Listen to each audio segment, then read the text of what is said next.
I'm hoping that the Kafka community would grow to become more interdisciplinary and become more globally connected. I personally would like to see Kafka studies going more into the direction of environmental studies or environmental philosophy or environmental humanities in general. One aspect of Kafka studies which seems to be not really looked into till now has been the case of animals in his work. Also, politically speaking, an aspect of Kafka which is very important to note is that he talks about this feeling of being very active and involved in progress of some kind, but not really going anywhere. The stories happen to be having that feeling. And we live in a time which is also of that nature. We have lots of progress around us, but there's no real progress in that sense, in the political sense perhaps. So that way, I suppose we can still look into the works of Kafka and make it more relevant for even now. Kafka studies should serve as a bridge between modernity and post-human studies, I guess.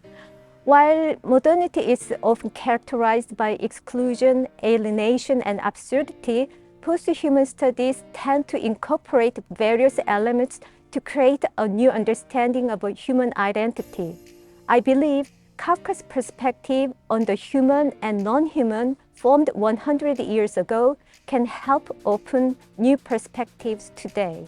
I would love Kafka criticism and Kafka studies to take seriously the amounts of transformations, reinventions and challenges of Kafka in popular culture, because this is part of our culture. It is not something you can ignore.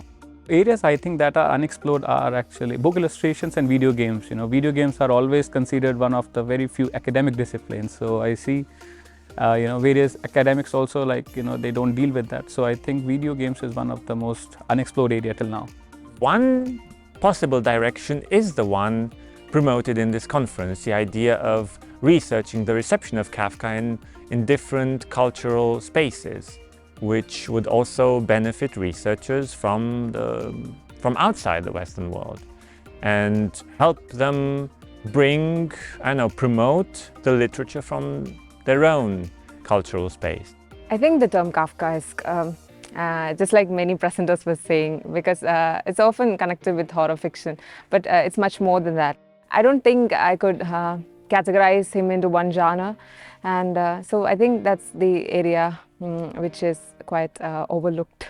I do think as well that Kafka sort of in Eastern Europe and behind the Iron Curtain really there isn't much about it. Yugoslavia, for example, Romania, or when did they translate it and how was it received? I think that would be quite interesting. The areas of Kafka that have been overlooked, probably hermeneutics. Less explore, I would say, reception studies and transformative voices. Another aspect for me quite interesting is how Kafka is connected with young people nowadays globally, especially during the social media and especially in the school education. Also how his works could be connected with our days, with our digital humanities, with our digital time and time of AI. Kafka scholars really embracing the narrative indeterminacies that are inherent in Kafka's texts, rather than mapping specific contexts on it. It is actually the openness which provides, for example, for useful post-colonial critique. I'm a textual critic and I love just working with the words, and one of the most wonderful things about Kafka to me is every time you read even the little stories, which I personally love most, you find something new in it. Kafka has a lot of points of contact for a lot of different ways of study and a lot of different perspectives.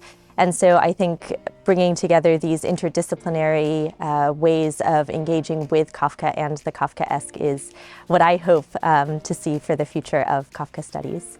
First and foremost, I would love to see a network of Kafka scholars to share ideas and to collaborate with each other on a global scale, independently of any rank or institutional affiliation. On the other hand, I would love to see more digital projects, particularly regarding accessibility to Kafka's works, because sometimes it's really hard, or an edition is really expensive, or to get to the facsimiles you have to travel to the Bodleian Library, for instance.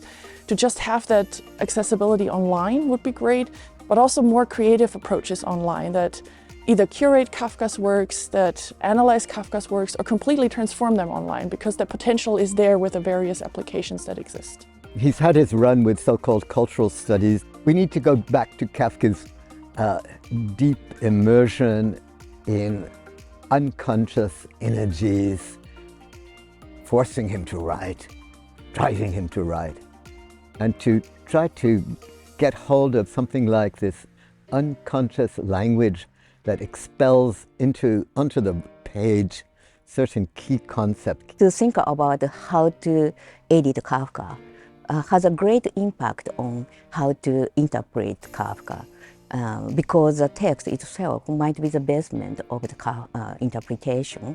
In the future, I'd like to see Kafka study going even more international and interdisciplinary and intermediate. I think a general opening out of topics and of approaches is what's needed.